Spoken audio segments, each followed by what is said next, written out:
Hello, people. We're going to start off today's show a little bit differently, a little spicy here for you on this Wednesday. It's a certain someone's birthday today. It's one Cade Cunningham. Cade Cunningham's birthday today. So, gentlemen, one, two, three, four. Happy birthday to you. Happy birthday to you. Happy birthday, dear Cade. Happy birthday to you. Hey! Happy birthday, Cade. Happy birthday, Cade. It is the LeBron year for Cade. It's his LeBron year. He's 23. Oh, our young asset is turning 1 year older. One more year wasted. One more year going into his prime that's wasted with a 20-win season. Woo! Enjoy the show, folks. Enjoy the show. Live from the Dr. Jerry Henderson Radio Complex, it's time for Card Guys. And now, here's your host, Anthony Schulte. Good morning. Thank you, Michael, for the intro, as always. And welcome to Card Guys, Detroit Sports Talk, Season 3, Episode 6. Coming up today, the Tigers sting the Rays and are now 2 games up on the Twins in the AL wildcard race. The Red Wings start their preseason slate tonight. We preview their upcoming 2024-2025 season. And we make our Week 4 NFL picks. I'm Anthony Schulte, and joining me, as always, my man, Ryan Donnelly. The fact that we've done 6 episodes this season kind of blows my mind already. That's how you know that college is moving very fast. It does. Life moves pretty fast. Mm-hmm. I forgot the rest of it. I forgot about shout out Ferris Bueller. That's a great movie. Life moves pretty fast. If you don't stop to take a look around for a while, you could miss it. See, I knew that. Something along the lines of that. I have a magnet of that at my house back home that we got from Chicago in one of our visits. Oh, that is sweet. Or should I say, in Chicago. Chicago. I didn't want to misquote one of the greatest movies of all time. Fair enough. Ferris Bueller is a goated movie. It is. It's one of my favorites. Mm-hmm. All right, also right next to me, Mr. Michael Rosenkranz. Great to have you guys on a Wednesday morning, bright and early. Well, I guess technically not bright yet because it's very, very dark outside at 7:34 in the morning right now in Mount Pleasant. Tigers are 8-2 in their last 10, gentlemen. They are. Mm-hmm. Hottest team in professional athletics. Never in my life would I expect something like that. But when my dad's texting me on his work trip in Dublin, Ireland right now. Oh, really? He's locked into the Tigers just as much as we are. I feel like the whole sports world is kind of locked in on the Tigers, which is crazy to think about because back on August 22nd, we were 10 games out of the wild card, and it seemed like our season was rather dead. And now we are in the second wild card spot and are just playing incredible baseball. It's very, very hard to believe, but also with this team, the way they've been playing recently, it's just been so fun to watch. It's been magical to watch. It's pretty remarkable. It's great. Before we get into the Tigers, however, we do have our 3 stars. So I'll start us off today. My fantasy team was down by a significant margin. It was 116-58 going into Monday's Night Football. However, I had a few friends playing on Monday night. Joe Burrow, Zach Moss, Dalton Kincaid, and Scary Terry McLaurin. Joe Burrow got me 25. Zach Moss got me 20. What? Kincaid got me 13 and a tud. What? And Terry McLaurin got me 20. What? On a game-sealing tud. What? That touchdown won me the game. What? So Scary Terry is my 3rd star. Oh. So, yeah, 3rd star is Terry McLaurin, Scary Terry, and Jaden Daniels, by the way. What a stud. Ball. Stud. What a ball by Jaden Daniels. I remember watching that. I was just Rookie of the year. I'm already calling it. He is Offensive Rookie of the Year. He is going to be something special. I'll say it before and I'll say it again. Jaden Daniels is the best quarterback in this rookie class. It's not JJ. It's definitely not Caleb Williams. It's Jaden Daniels. It is. My second star, Uso! Oh, boy. Jey Uso, main event. Yeet! We yeetin'! Yeet. We yeetin'! Yeet. We yeetin' in the 101.1 studios! Yeet. Yeet! This will be a treat on video for YouTube later. We are yeeting on a Wednesday morning. Jey Uso, after 14 years in WWE on the main roster, finally got a singles championship, the IC Intercontinental Championship, by defeating one Braun Breaker.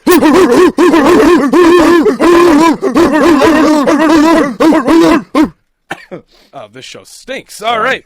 Braun Breaker lost to Jey Uso. And now Jey Uso is yeeting with the IC title. That was great. We were watching it together, Ryan, and that was a fun moment to experience. You thought Braun Breaker was going to win the whole time. Listen, he was I've never seen this man scream so loud in my life. I was shocked, to be honest. I thought Braun Breaker was getting Gunther treatment for the IC title, but no. Holy cow, Jey Uso deserved it 100%.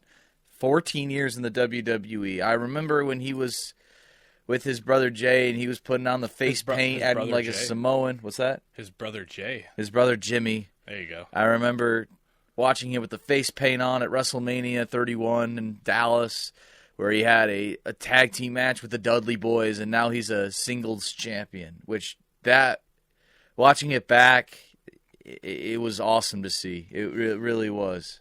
Part of me knew that Jay was going to win because of the very, very quick push that he's gotten. It was very sudden. All the fans have been calling for him to get a singles opportunity, a singles championship, because he doesn't have one. He's a fan favorite. Everybody's yeeting wherever he goes. And all of a sudden, the past month, Triple H has given him this giant push, like monumental shove into a championship match. There's no reason why they would push him that hard that quickly if he's not going to get a championship. So that's why I thought Jay was going to win. It was a great sequence of moves for him to win too. Very, very good, timely spears. And then what was his final move? An Uso splash. Uso splash. I gave you an Uso splash. You did give me an Uso splash one time. At Sky Zone. At Sky Zone. Oh, yes. Yes.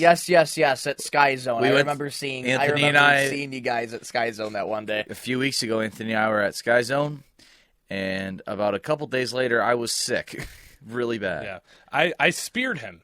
Gave him a nice little spear into the ball pit, or the foam pit, and then I Uso splashed him, and then he didn't get I kicked shoulder. out. No, you did not. No, yes, you didn't. It was a 3 count. Isaac called it. What's your first star? Oh, by the way, why I was so excited for Jey Uso is because I'm a big old school bloodline fan. Roman Reigns is my favorite, and then Jey Uso is my second favorite. There you go. So, wrestler. So, I love Jey Uso. Yeet. Anyways, my first star is Tarek Skubal. One of the best starts that I've been able to sit down and watch a full game of. I was able to sit down because of the rain delay. Able to sit down and watch this game in its entirety. And that was one of the best starts I've seen from him. 7 innings. He got a little bit high in the pitch count, but he fought through it. And the emotion that I saw in Tarek Skubal, the screaming after every single strikeout, that final strikeout at the end of the 7th. He got 7 innings, scoreless. I think it was, 1 hit? 1 or 2 hits? I think it was 2. 1 walk, no earned runs. He's a baller. And he's probably going to win the Triple Crown. He's probably going to win the Cy Young. Let's be honest. I hope so. It's a special season. Kind of reminds me of that Miggy season when he won the Triple Crown and he was the best hitter in baseball. It's kind of reminiscent of that, obviously, as a pitcher. But the dominance, the pure dominance, and just the joy of watching Tarek Skubal every single time he takes the hill, it's incredible. So he's my first star. Who's next? I'll go. Rock, paper, scissors. Okay, fine. All right, you can go. Woohoo! There you go. For those of you listening on radio, I did paper over Ryan's rock. Yes. Normally, I'm pretty good at rock, paper, scissors, but Michael beat me today. Alrighty, so my third It's like star Jey is Uso going to beating be Braun Breaker for the... I'm just kidding. right. All right, my third star is going to be the Miami Marlins for... Thank you, Miami. Thank you, Miami, Thank for a you, team that's already Miami. given up on their season to clutch up and defeat the Minnesota Twins, who are just continuing to tank for the sole purpose of the Tigers solidifying and fortifying their wild card spot is absolutely incredible. The Twins have lost 3 in a row now. They're 3-7 in their last 10. So this losing streak has hurt them like crazy. Mm-hmm. And yeah, it's tough for the Twins right now, but I mean, I'm not complaining because the Tigers are inching closer to a playoff spot for the first time in a decade. My second star has got to be Beau Brieske, clutching up with the save. Made it a little interesting when he gave up the home run to Brandon Lowe, and I got very worried, and thank goodness that the batter before him, I'm trying to remember his name, popped out to foul ground in third base, because if he reached, the game would have been tied. Yeah, and we that would have would more have than been- likely gone to extra innings. And who knows what happens in extra. And who knows what would have happened in extra innings. But Beau Brieske, able to clutch it up, gave up the home run, was able to calm down and put a button on that game with the strikeout to make the Tigers win. They're 8-2 and they're 8-2 in their last 10. My first star has got to be, we go back to the beginning of the season, one of the Grand Slam hires of the Tiger organization that we dubbed it. Jason Benetti. Yes. Jason Benetti has been outstanding throughout this entire season. Especially the postseason push. Oh, no doubt. And speaking of that postseason push, he is foregoing, for those of you who don't know, he's foregoing calling college football this weekend to stay with the Tigers and be a part of this postseason push. That is dedication at its finest. And if you know Benetti's work ethic at all, he does not say no to opportunities, and he does not back away from something he's committed to. Nope. From what we've got to know him as, through the season on the broadcast, outside of the broadcast, very hardworking, and when he commits to something, he commits to something. That just shows you how magical this team is right now. Yeah. Because you have Jason Benetti saying, sorry, my boss is at Fox. I'm taking care of business with the Tigers. And even Fox is like, yeah, sure, okay. We see what's going on there. We understand. Yeah, they got one of his backups to call college football for him. He's got his team to call college football for him. How about the recurring picture of Benetti drinking the campfire milkshake in Chicago? That is one of my all-time favorite pictures. And Me enjoying Tigers baseball. And it's from the beginning of the season, too. Yep. Just Jason Benetti sipping on the campfire milkshake in Chicago. And it still just resurfaces yesterday. I'm just like, oh, yes. Yes. But Benetti's my first star. He's been incredibly clutch this season to watch, and he's very quickly becoming one of my favorite broadcasters to listen to, without a doubt. Ryan, what do you got for us? Mr. Donnelly. All right. 3 stars. This time my 3 stars are players instead of last time where it was the most random people. So my third star is Josh Allen, who Monday against the Jacksonville Jaguars went 23 for 30, 76% completion rate, 4 touchdowns, a 142.1 passer rating, and get this, a 98.3 QBR, 44 rushing yards, MVP. So far this season, yes. Josh Allen has been insane this season. And Isaac, shout out Isaac. He brought Friend of the this up show. to me yesterday. He said that now that Diggs isn't on this team anymore, this is more of Josh Allen's offense. Which now, this is Josh Allen's offense, he's thriving. And you could tell that by the past 3 games. Josh Allen is looking like the best quarterback in football right now. And he has a great team to surround him. And we did not expect the Bills to be this great. But, wow. I mean, Josh Allen, man.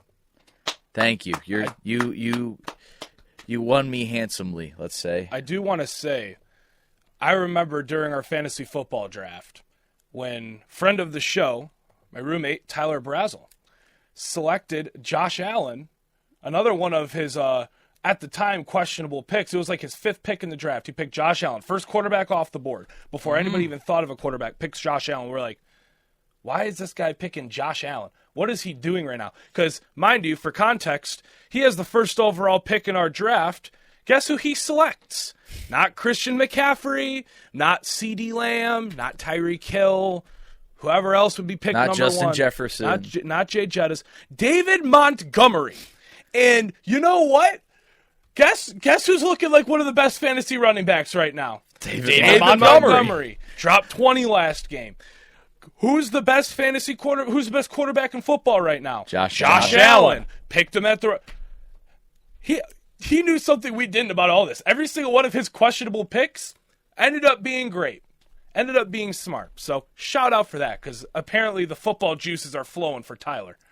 My second star is Sabrina Ionescu, who last night against the Atlanta Dream in the WNBA playoffs, 36 points, 9 assists, 1 rebound, a plus-minus of 11. She did very good, and I believe the New York Liberty moved on to the semifinals in the WNBA playoffs. The Liberty right now are my favorite team in the WNBA because I like Sabrina Ionescu.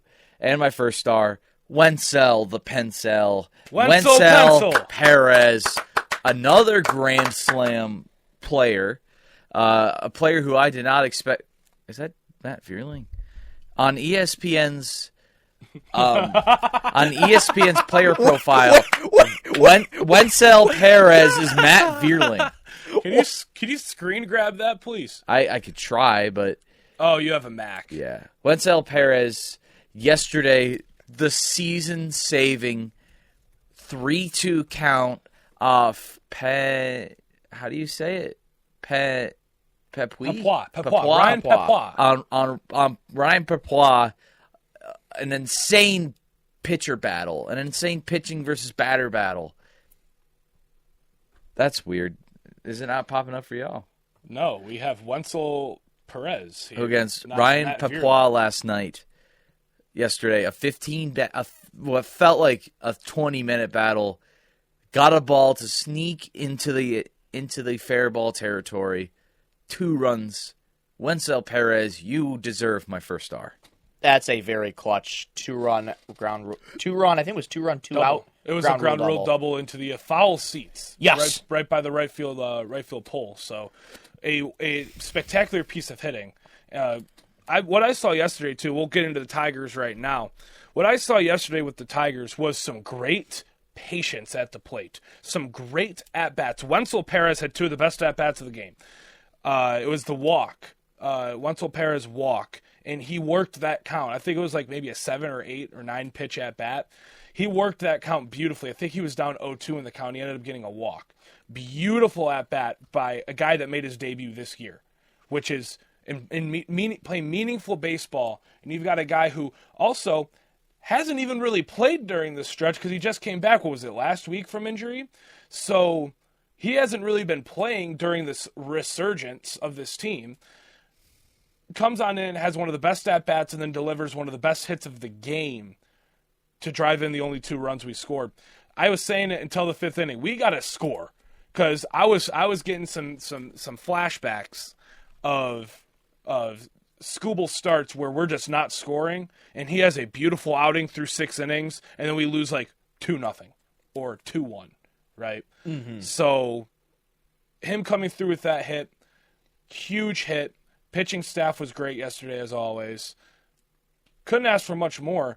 And just some great at-bats all around from every single Tiger that stepped up to the dish yesterday. That low home run scared me a little bit, but nonetheless, got things done. The magic number is now 4, thanks to the Miami Marlins. Just got to keep winning. We control our own destiny, like we said on Monday's show. That magic number went from 6 to 4 in the span of a day. And realistically, it's kind of 3, because if we go 3-2, so we only win 3 more games this season. We lose 2 to the Rays, or we lose 1 to the Sox. It can happen. It's baseball. The Twins still need to go 5-0. And with the way they're playing, and who's their final series? The Orioles? Yes. Sorry. The Orioles. They're not going undefeated. No. So, really, the magic number is 3. Because I don't see... Now, if the Twins go undefeated, hey, I'll take it on the chin. I was off on that. But I don't see them going undefeated to finish out the season. Knock on wood. So, yeah, knock on wood. But it's basically 3. You need to win 3 games. All right? You can afford to lose one to the White Sox now. You can afford to lose one to the Rays now. Beat the Rays one more time. Sweep the White Sox, which shouldn't be too hard. But again, it's baseball. Anything can happen. And you're in. And you have a chance to be in before Sunday. And then you could save Scooble for the first game to try and steal a home game, if I'm not mistaken by the setup of wild card. And you can steal a home game for the wild card. There's a chance. There's a chance that I mean we could win out. We could win out. With the way this team is playing right now, wouldn't put it past them. I think the Rays are good enough right now to beat us once. And especially what's even more impressive about that Scooble start yesterday was the Rays are hot. The Rays are a hot club right now. They were at 500 yesterday. I think they were winners of like 5 or 6 of their last 10. Maybe even 7. I can't remember exactly. Yeah, you got it pulled up. With that loss yesterday, they were They're 6-4 in their last 10, but still they have been on. So they were 7-3. They were 7-3. They were 7-3 in their last 10 going into yesterday. They were a hot club too, and we basically shut them out until the final out when they hit a line drive home run. But still, you cooled down that offense. I mean, pitching staff got done what they need to get done. They really did. Now we can afford to lose a couple games. Yeah, we shut down a team that I forgot had Junior Canamino, or however you say his last name, and Jose Siri and Brandon Lowe. Like, listen, this Rays team just keeps reloading and reloading with prospects. So you don't really know what to expect. And yes, this offense is white hot. And the fact that we shut them down, almost shutting them out, very, very impressive. Got tonight, 6:40, doubleheader, Tigers and Red Wings. Listen, I'm excited for these last 5 games, and especially with the possibility of going to 1. I'm so excited. This is the most excited I've been in Tigers fandom. The first season I remember watching fully was 2013, and I remember vividly when we won the Central in 2014. I remember, quick little story. I remember I was at my cousin Calvin's house, shout out Calvin, when I was about 9, and it was against the Twins when we clinched back in 2014. And I walked into his house, and and when you go into his living room, there's like a little step that you have to go down to get down. And I remember I was walking in, Calvin tackled me and was shaking me. He's like, "We're going to the playoffs! We're going to the playoffs!" And I'm like, "What?" They're like, "We're going to," and then we got swept by the Orioles. But nonetheless, and I wasn't mad about getting swept by the Orioles because they made the CS. But nonetheless, as a fan now, as a full-time Detroit sports fan, like, this is my 9 to 5. It is. Yeah. It is my 9 to 5 job, but especially No doubt. it's with all 4 teams. Like, this is exciting, and wow, I can't wait. I hope we get postseason playoffs baseball, and I can't wait to actually watch and root for a baseball team. Playoff baseball is my favorite, and I just can't wait. Also, I do want to say this. If you weren't here, right, with this team, when we were 63 and 66. Or if, like, winning in, like, the 40s. If you weren't here when we trotted out lineups that made me and my coworker, Ryan Clark, shout out you if you're watching, that made me and my coworker physically cringe. Losses, tough losses, blowout losses. If you weren't here when we were 10 games out, if you weren't here when we were 12 games out, I don't want to see you here right now. Because this is my thing with sports. And, you know, people like to root for winners, right? They don't like to waste their time with losers, which is understandable. However, This team, a month and a half ago, was in the doghouse. You just sold everybody off your team. You just got rid of everybody. You brought up all your prospects just to give them some MLB experience. And what experience do they have now? What an experience do they have now? Mm-hmm. Incredible. But it was so bad at a point.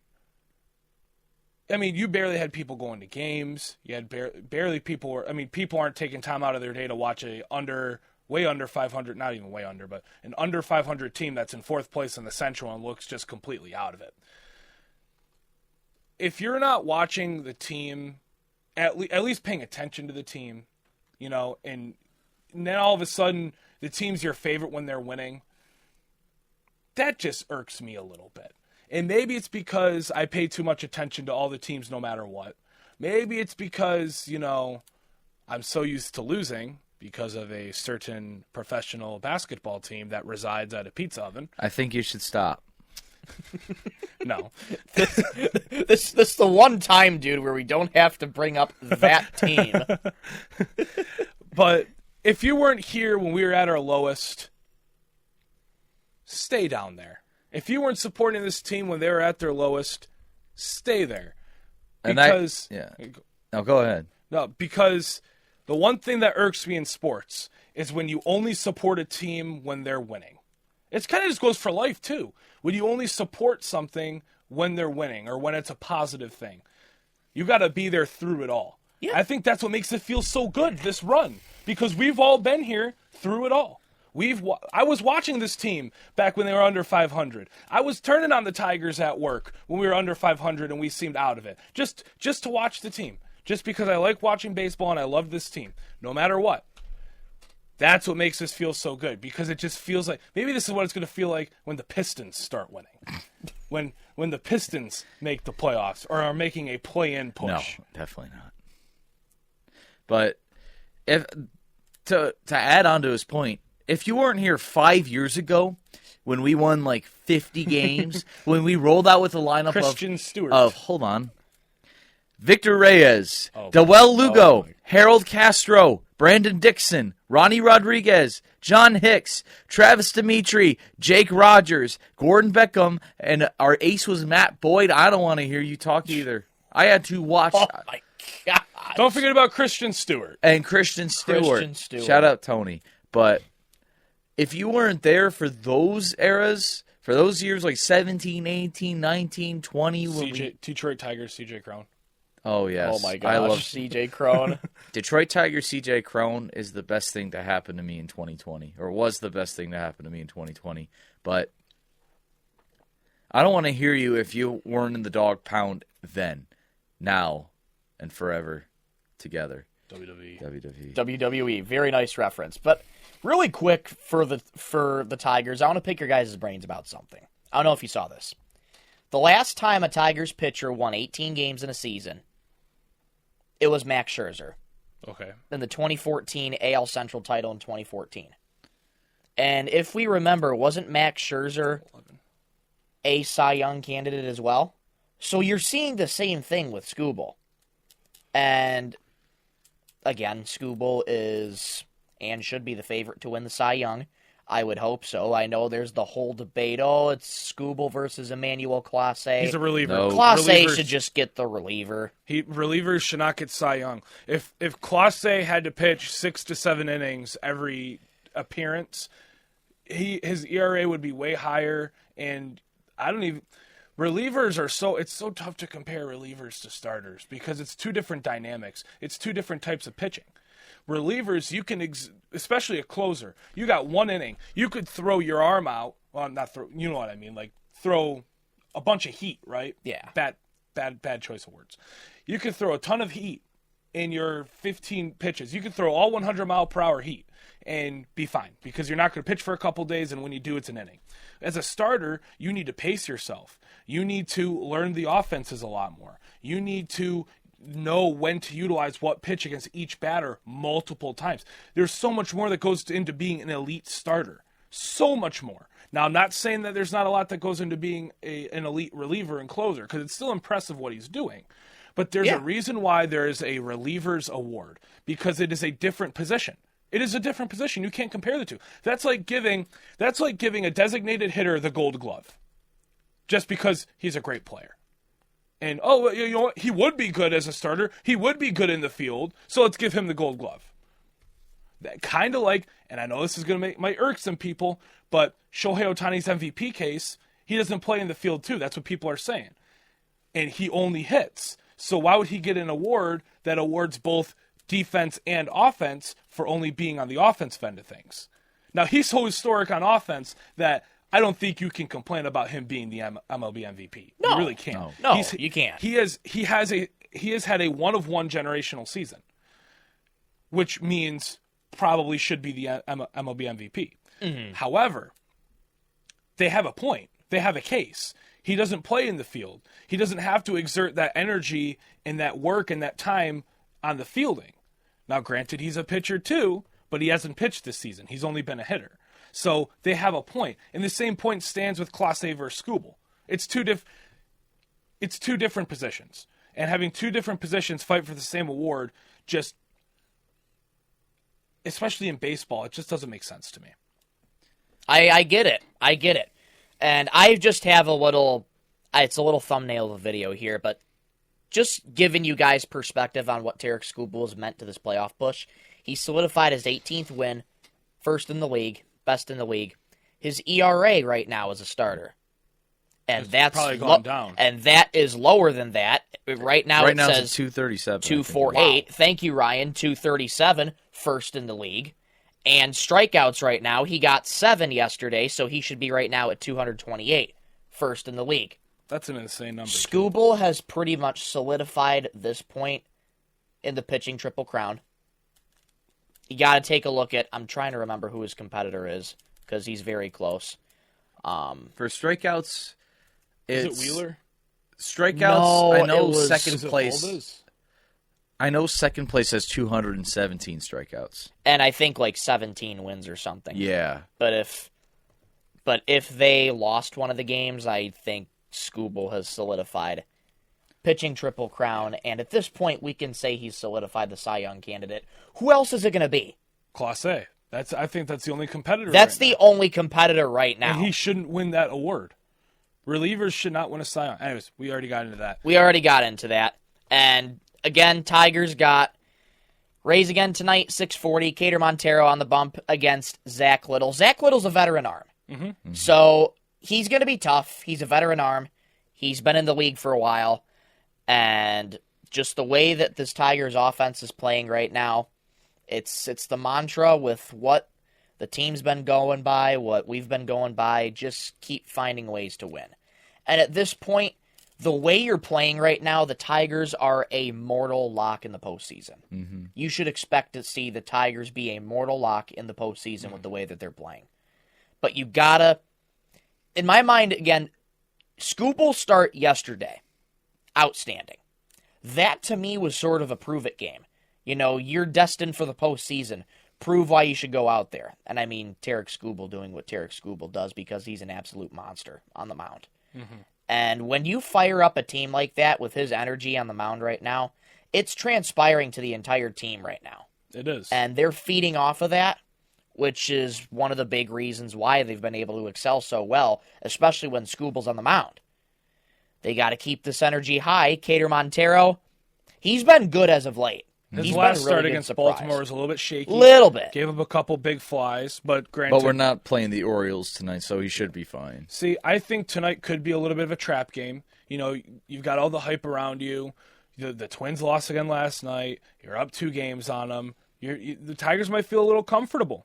And the Rays are no scoff. They're no team to scoff at. Nope. They have a decent offense, and they, like you said, a veteran arm on the mound tonight. I think it could be a trap game. I think this team might get a little too ahead of themselves tonight. Might think they're a little bit might think of themselves a little too highly, and they might drop a game tonight. But that's okay, because then they'll kind of realize, all right, we got a little bit ahead of ourselves. Come out, beat the Rays on Thursday, take care of the White Sox on Friday, and then hopefully Saturday is the day that you clinch.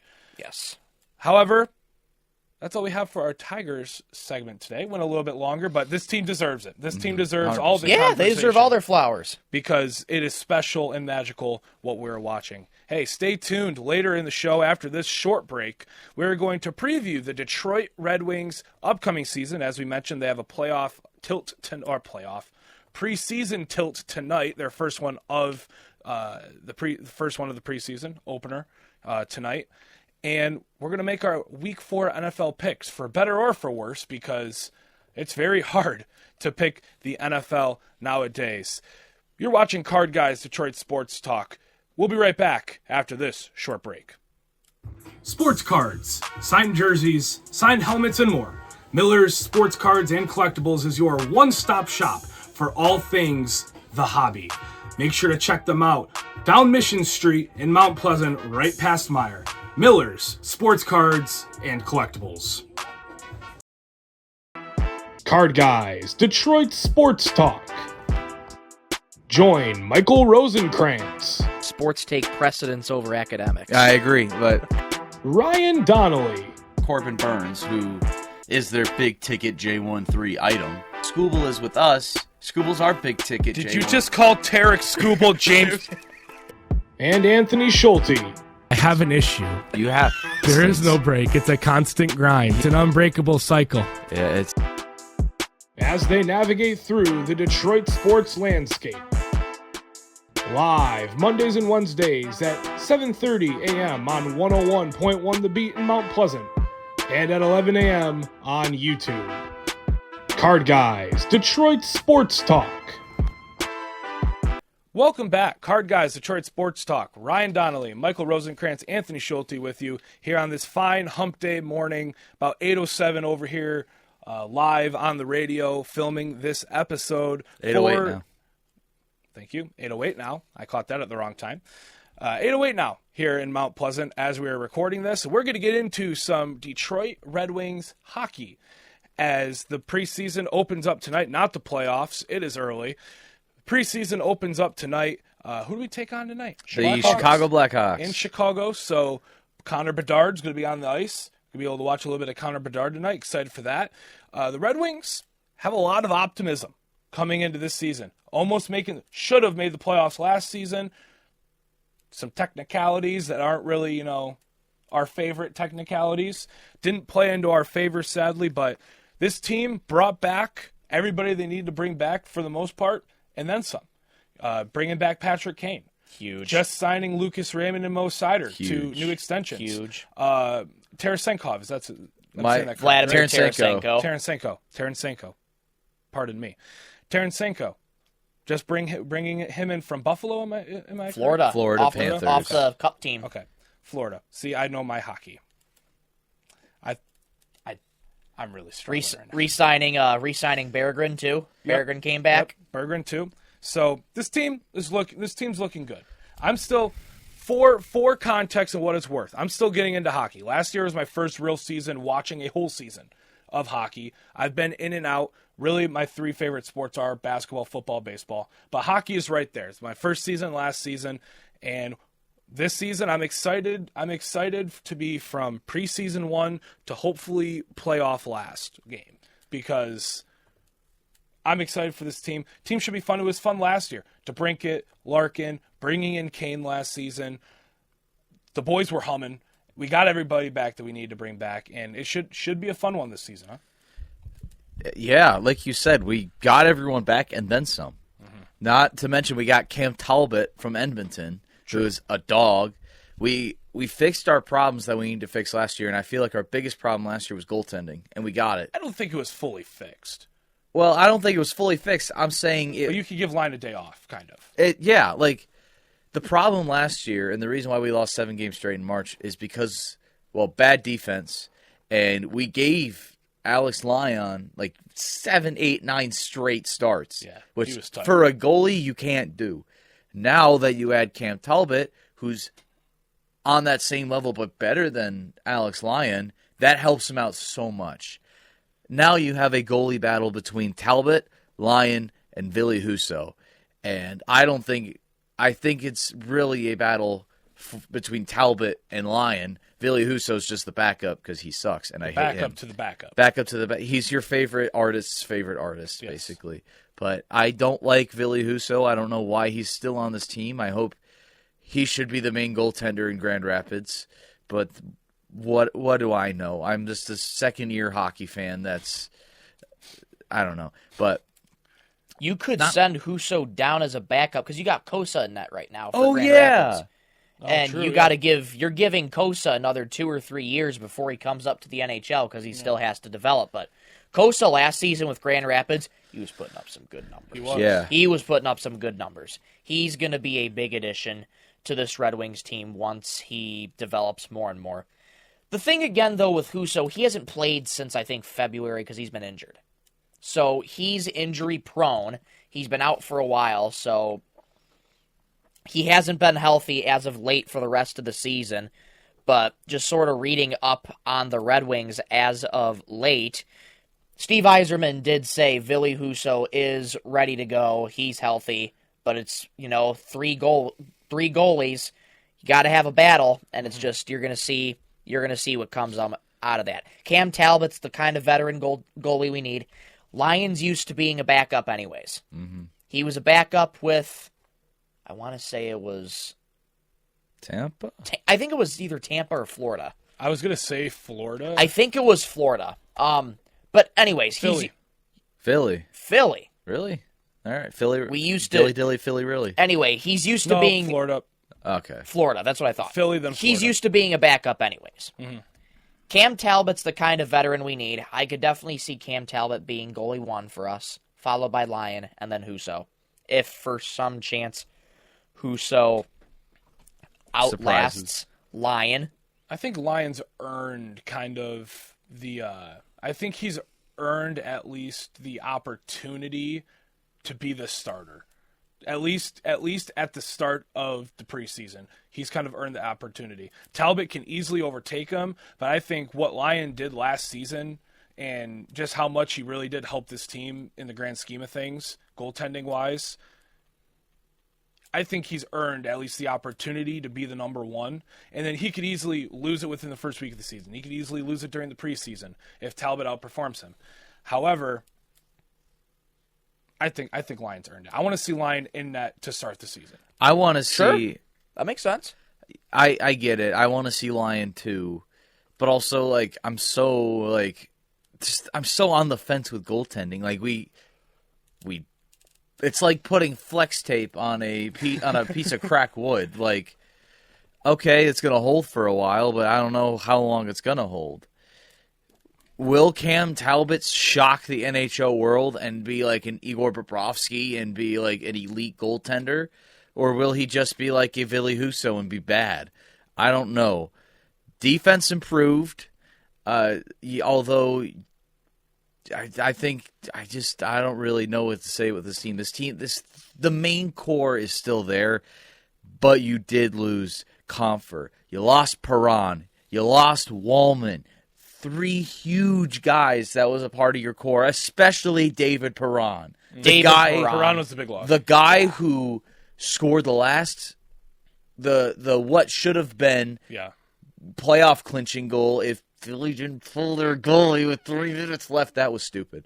But you still got Can Kane. you imagine I'm not 100% sure if the Red Wings play Philly tonight, but can you imagine the reception they would get? No, we play Chicago.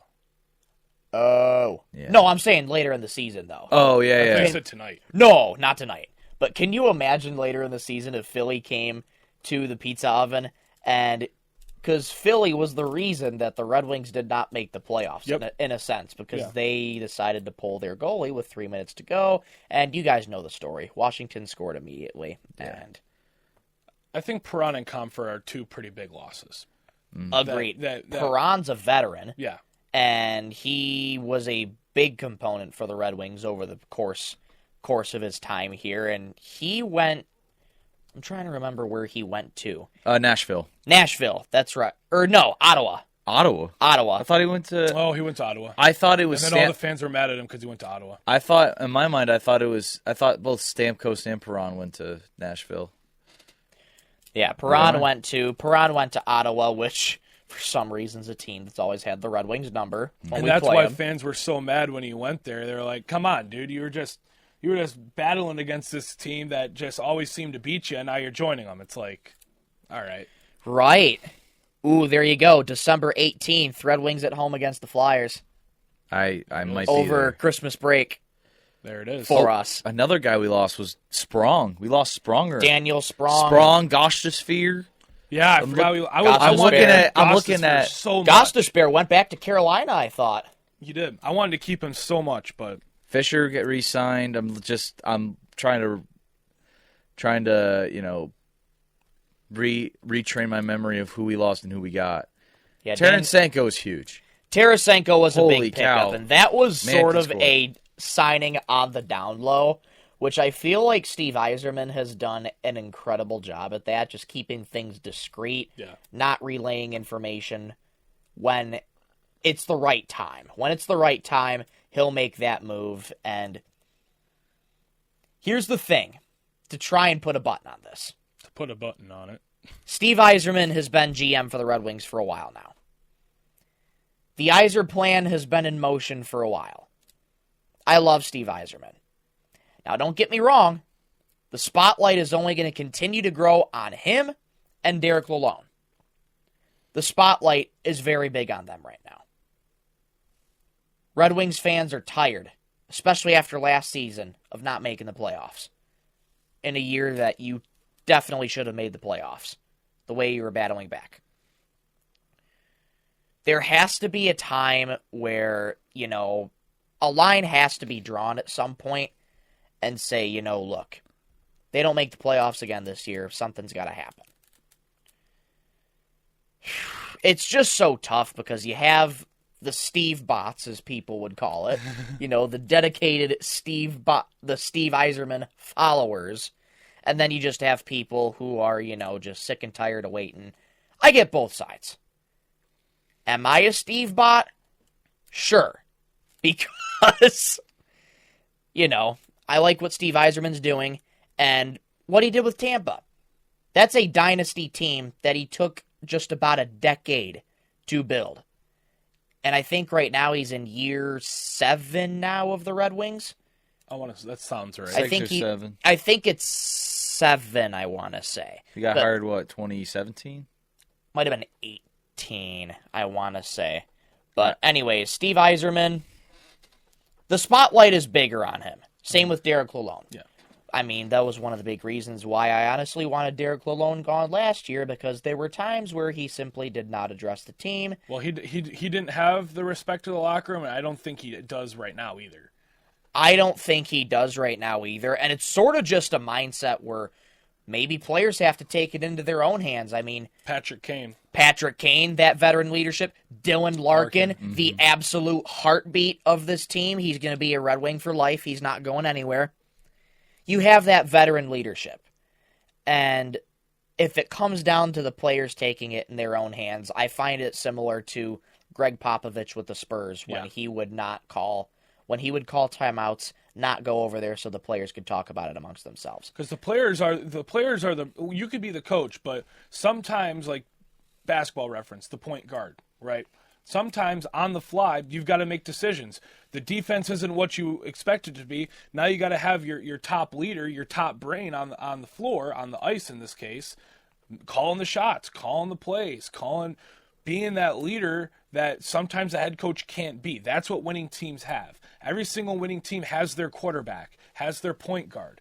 They have that leader, and this team, they have many of those leaders. They just got to, I think the one thing, they got to learn to work together and lead together. Because you have many leaders on this team. Larkin, DeBrincat, Kane. You could even say Mo Sider for the defensive side. You have all of these leaders. How are they going to mesh together and lead together? I think when that's figured out, if it's not already figured out, that's when you're going to see this team start to really set aside those mistakes. No doubt. Is that all we have for the Red Wings today? And especially with, the re-signings of Raymond, Sider, they're here for a long time. Right. They're here to stay. Who do you guys think you could see as potential other captains or alternate captains? Tarasenko. Tarasenko, I believe, would... have a spot. I DeBrincat, wouldn't be surprised if DeBrincat gets it. I wouldn't even be surprised if Sider gets it because he's a juggernaut on defense. I'm going to be honest, I kind of forgot that DeBrincat's on this team. This team is so stacked that I forgot that we have Alex DeBrincat. I think, you got to give it to, I think you got to give one to Kane. I think Captain Patch obviously goes to Larkin. I think both A patches go to, I think it goes to Kane. I think it goes to Raymond. Maybe Kane Sider. Kane Sider or Kane DeBrincat. I think it should be Kane DeBrincat. It'll definitely be, I think, one of the pairings that we're expecting it to happen. And I think for the Red Wings tonight, you may see a little bit of their starters, but I would rather have, just some of their AHL guys. You want to see starters play, though. You want to see starters play, but at the same time, I'm sort of expecting maybe a little bit of a mix of it and some AHL guys in there, too, from the Griffins. So it should be a fun matchup tonight. Blackhawks in Chicago. We got Connor Bedard on the other side of things. Wonder how much we'll see of him. Red Wings will be on, 8 o'clock? 8 o'clock. So right at the tail end of the Tigers, probably halfway through the first period. Everybody will be tuning into the Red Wings, see what they got. So exciting night in Detroit sports tonight. Real quickly, we're going to hit our NFL Week 4 picks and preview. It might be an easier week. I was looking at some of these matchups. It might be an easier week to predict here, but then again, you never know. Let's start off with the Dallas Ryans versus the New York Tonys. It's a battle of the card guys as we have Danny Dimes versus Dak Prescott. Tony's Truth versus Ryan's bad. Terrible. Ryan's Feeble. favorite player. I was trying to think of an R word that would coexist with Dak Prescott, but Dallas Cowboys, New York Giants. I think I don't like doing it, but I got to pick the Cowboys. Even though I don't know. This could be a great upset of the week because I could see G-Men are at home. You've got Malik Neighbors. Danny Dimes can put the bread in the ball in the bread basket for Neighbors. They've proved that. But the Cowboys are coming off 2 embarrassing losses. They're coming off. They almost beat the Ravens. 2 embarrassing losses. Dak Prescott's not worried. CeeDee Lamb is upset. I think you see the Cowboys kind of come back with a little bit of a prove-it game here. They're not in the 4 o'clock window anymore. It's prime time. I think the Cowboys get it done, especially against the Giants. Yeah. They're going to want to beat the Giants. They don't want to lose to the Giants. Trust me. Oh, no. That team is preparing their butts off. Give me the Cowboys. I have nothing more to add, Anthony. You hit it right on the head. Give me the Cowboys. Dallas. Yeah, we're not surprised there. All right, Saints and Falcons. This is one of those toss-up games that could really decide the standings as well at the end of it, too. This Battle is a tough of the one. NFC South. You got two of the best teams, in my opinion. The Falcons are a good team. I am so high on the Falcons. I think they need to clean some things up, but they look good. They've got the talent. Their offense is great. Their defense is great. I think Atlanta's going to be a problem in the wild card for the NFC. But the Saints are also pretty good. They're coming off a tough loss. Rashid Shaheed had 0 receptions for 0 yards. They need to get him more involved in the offense. Alvin Kamara is an absolute juggernaut. And if there's one thing that the Falcons need a little improvement on, it's their run defense. I think their edge rushers are fine. I think their cornerbacks, they have one of the best secondaries, in my opinion. Their run defense is a little improvement. I'm leaning towards the Saints, but the Falcons are at home. The Saints were at home last week, but now they're on the road. You got to keep that into consideration. Home field advantage is a thing. This is a tough one. It's a tough one. This is a tough one. It's one that could change the day of. Definitely. Yeah. My gut's saying Falcons. I'm going Falcons, but it's not my upset of the week. I don't think it's the Falcons. I think important for the standings. Once you get Rashid Shaheed involved in the Saints offense, it's lights out. It's over. Chris Olave's looked great. Alvin Kamara's looked great. Derek Carr has been a very good, big surprise for the Saints. Shout out Morgan Caudell, guy I went to high school with, big Saints fan. Henceforth, I'm going New Orleans. That's going to be big in our standings. That game, I think, is going to be a big decider. It definitely will be a big decider. I get the concept of home field advantage, and the Falcons definitely put up a shot against the Chiefs, but then they did what they did on Monday night. Very, very good rant, Anthony. That was very enjoyable to listen to. That was very. I was so upset, man, and I think I don't everybody blame knows you why. because it was just not good plays at the tail end of that game for the Falcons. But I think Alvin Kamara is just going to tear through their run defense. I'm going to go Saints here. Yep. But this is going to be a tough game. Tough game. I might switch to the Saints depending on injuries and game day. That's Things fair. can change on game day. So, next game, Rams and Bears. A game where I think the Bears could very well win because the Rams are so beat up. However, their run defense doesn't look too great. Their pass defense is incredible. Their run defense doesn't look too hot. You got Kyron Williams on the other side of the ball as their main offensive attraction. You still got Tutu, who Stafford can still throw to. You got Parkinson, who Stafford can still throw to. And the Rams found a way to pull it off against the Niners. And the Niners are a better team than the Bears. So I'm going with the Rams. I just saw the Bears' percentages go down, so I'm assuming everybody else picked the Rams. I'm picking the Rams. I'm going to go Rams. All right, our next game is Vikings and Packers, a nice little NFC North matchup here. Very important for the standings. I'm going with the Packers because, and now here's why.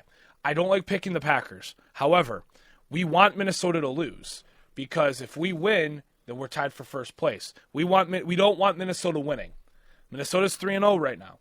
I'd rather see Green Bay win in this case. Last thing you want to see is Minnesota get all these wins before they get Hawkinson back. So, and Sam Darnold is known for kind of falling off a cliff after week 3. It happened in Carolina. It's probably going to happen again here. I hope not, because he's my starting quarterback this week. in Okay, fantasy. so it's definitely going to be Green Bay Packers because Ryan is starting him in fantasy. There you go. Ooh, Sam Darnold. Yes. Why'd you switch up so quick? What do you mean switch up? Why you were like I said then you're like, oh, let's go Packers. But Well, because you started Anthony Richardson last week, and he would have had a better QBR if he would have thrown all incompletions and 2 interceptions. I'm picking the Vikings. I just want Sam Darnold to at least be healthy. This is another tough one. It's a Divisional matchup, 2 teams that you don't really want to see win, especially if you're Lions fans. I'm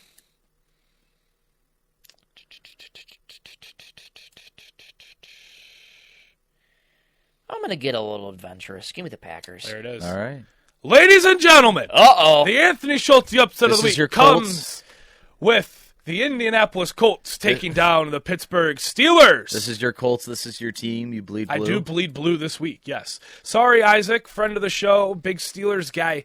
But I don't – the Steelers, their offense, it's their defense that's really saving them right now. Their offense isn't really producing. I mean, last game the offense produced a little bit. Justin Fields getting into the painted area a couple times. I think the Colts, they're 1-2 right now, not really where they want to be. Anthony Richardson is going to be way better than I think he was last week. He's got a bounce-back performance. I think the Colts are a good team. You know, Jonathan Taylor, they have the best offensive lineman right now. Why am I forgetting his name? Oh, my goodness. Quentin Nelson? Yeah, Quentin Nelson. They have the best per Pro Football Reference. No, Pro Football Focus. He is the best rated offensive lineman so far this season. Protecting for Jonathan Taylor. Jonathan Taylor's been eating this season so far. You've got your weapons on offense. It's just, can the defense hold up? And I think it's a battle of good offense versus good defense, and the good offense is going to prevail here. Colts are at home. Steelers are just a boring watch. Give me the Colts. That's a good upset, and I respect that. However, Anthony Richardson's going to be terrible again. Go Steelers. Shout out Isaac. I can't trust Anthony Richardson anymore on my fantasy team. I got to go Steelers here. All right, our next game, Jets and Broncos. Let's go Jets. Go Jets. Go Jets. That's Jets, easy. Jets.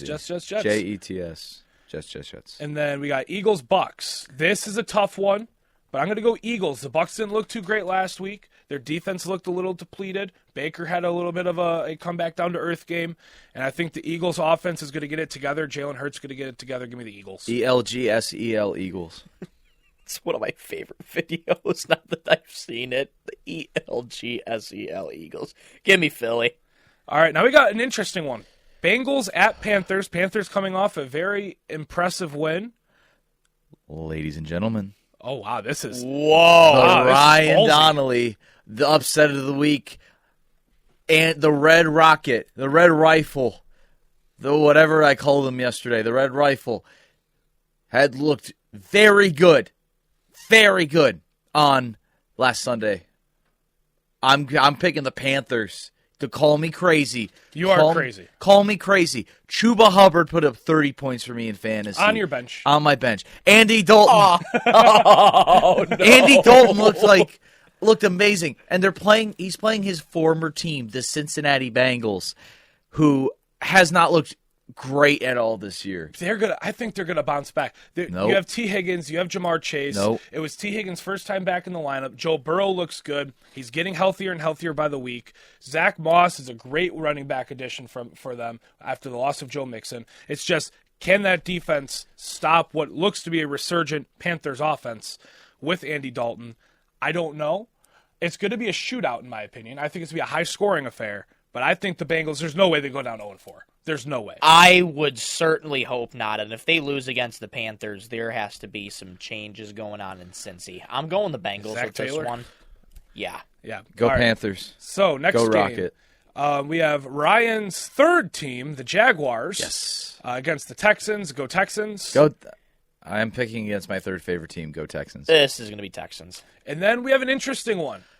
Commanders and Cardinals. I'm going Commanders. Jaden Daniels looks incredible. The Cardinals, their offense was struggling last week. The Commanders' defense is pretty decent. Decent. Not saying it's great. It's decent.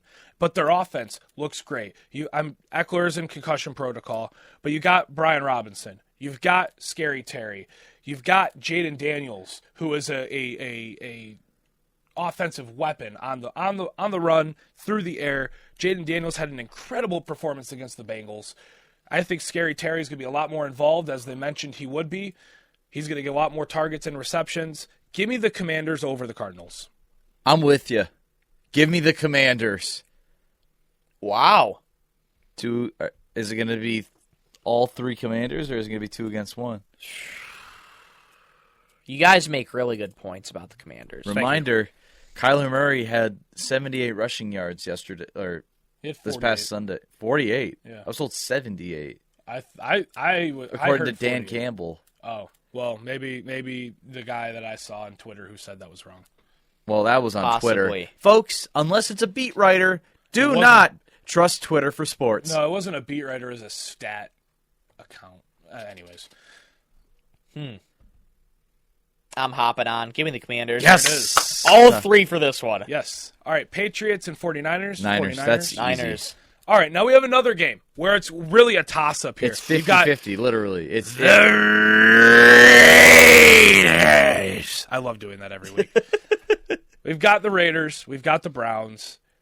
It was 50-50. Someone picked. You picked Browns? I still have 50-50. I still have 50-50. Oh, it says 54-46. Someone hopped on the Browns. I think that's a sign. Give me the Browns. See, both The teams. masseuse is loose. There you go. Standings just. Oh no.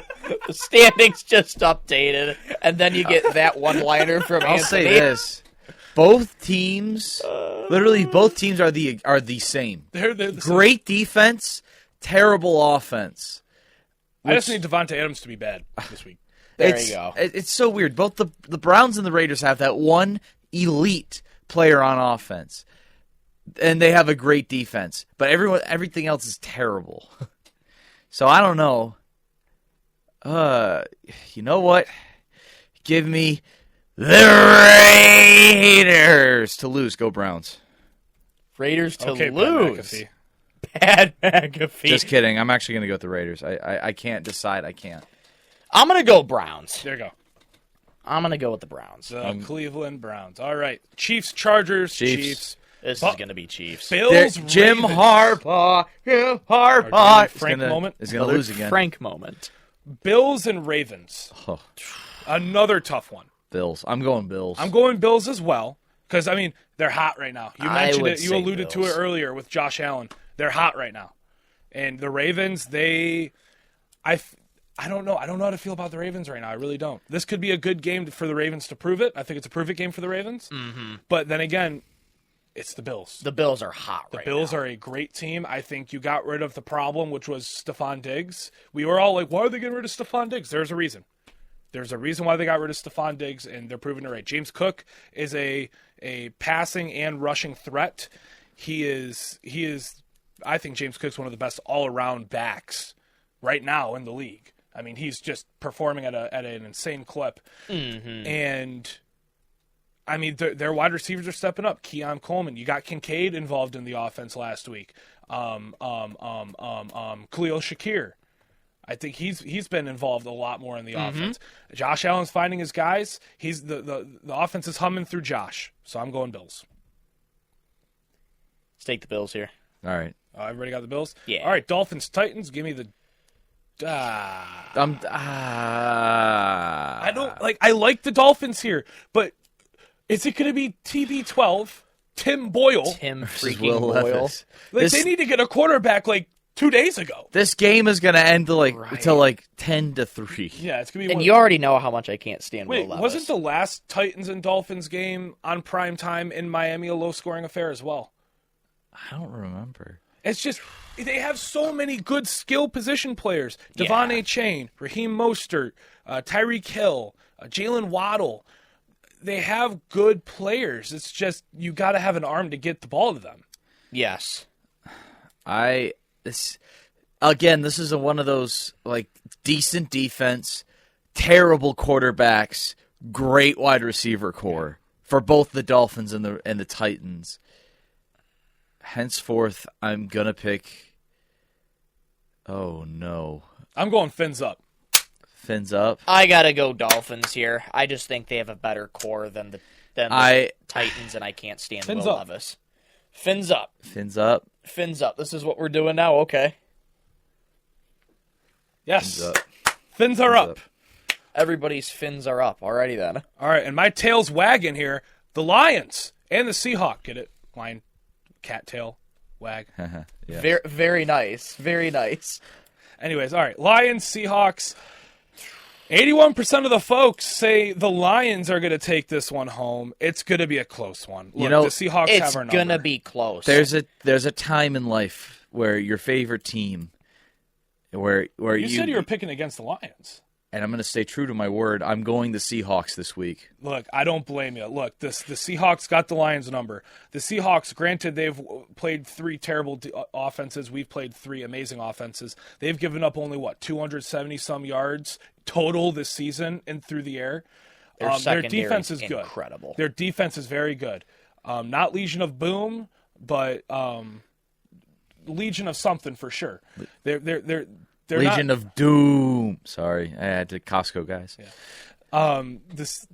Look, it's going to be tough. It's going to be tough. We got to run the ball. Their run defense is shaky. I think everybody's run defense nowadays is a little shaky, other than the Lions. And I think that's going to be what's important for the Lions, too. Their run defense is so good this season. And what's the Seahawks' bread and butter right now? It's Charbonnet and Walker. Is Walker going to play this week? Doubt it. I don't think so. So that's I'm huge. not That's 100% huge. sure. Because Kenneth Walker kills us every year. So you're going to be able to limit Charbonnet. Can you limit, though? Can your corners step up and limit DK Metcalf? I don't think so. No. I think DK Metcalf's going to go off for a huge week this week. However, the Lions' offense is going to prevail. It's going to be a very high-scoring and tight game, just like last year, just like the year before.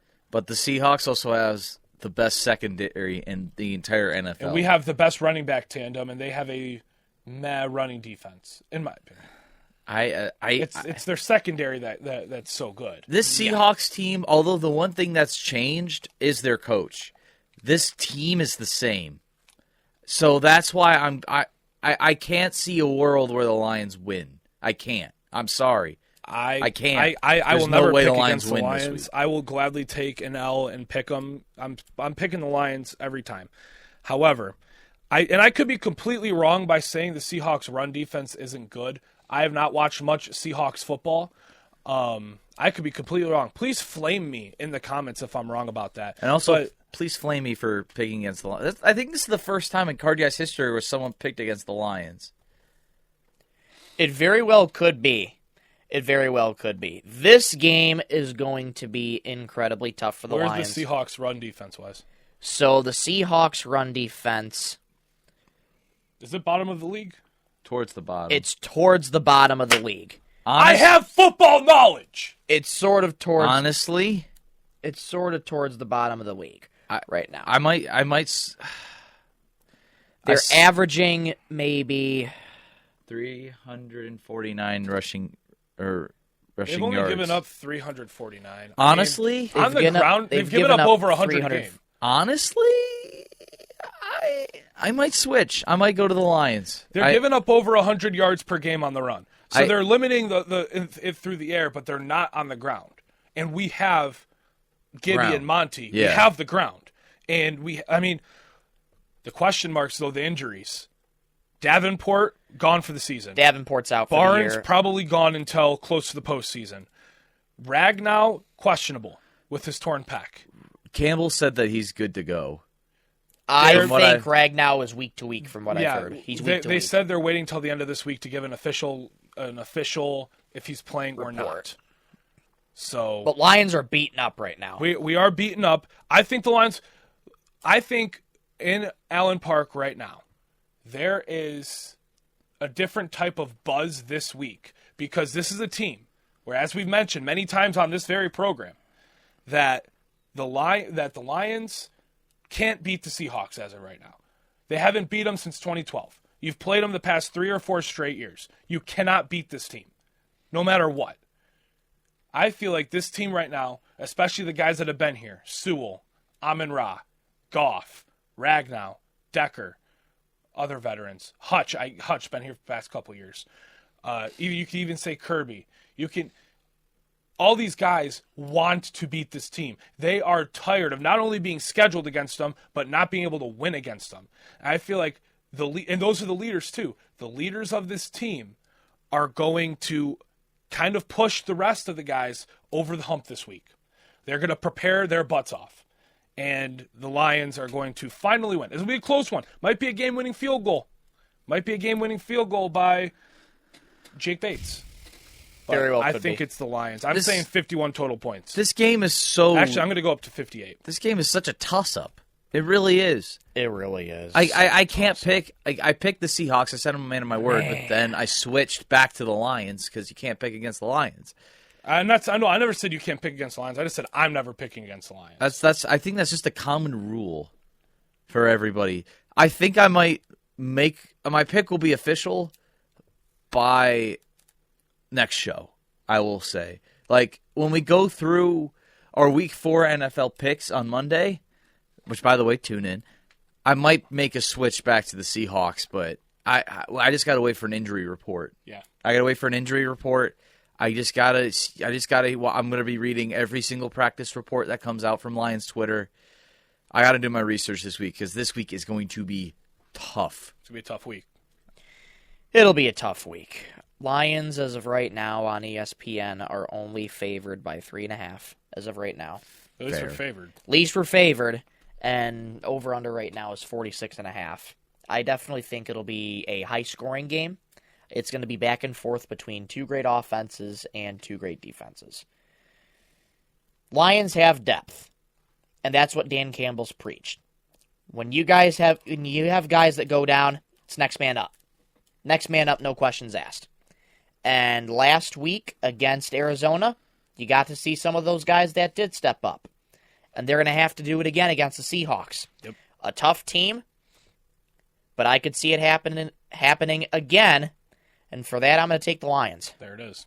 Our picks are locked this week as of now. 15 out of 16 are locked. Yes, for you, 15 or 16. I'm taking the Lions. Everything is subject to change. And that's all we have for today's show. A little bit of a longer show, but hey, it's worth it for the Tigers. Let me tell you that much. That team is hot right now. Make sure you're watching tonight. That's all we have for today's show. Thank you for tuning in to Card Guys, Season 3, Episode 6 on 101.1 The Beat and YouTube. Stay tuned for Monday's program, where we hopefully celebrate a Tigers playoff berth. And we highlight NFL Week 4. We also preview, are the Tigers in the playoffs? Are they going to be playing on Tuesday night?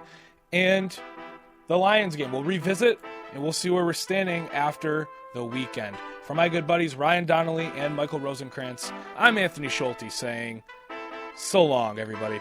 Love you, Mom and Dad.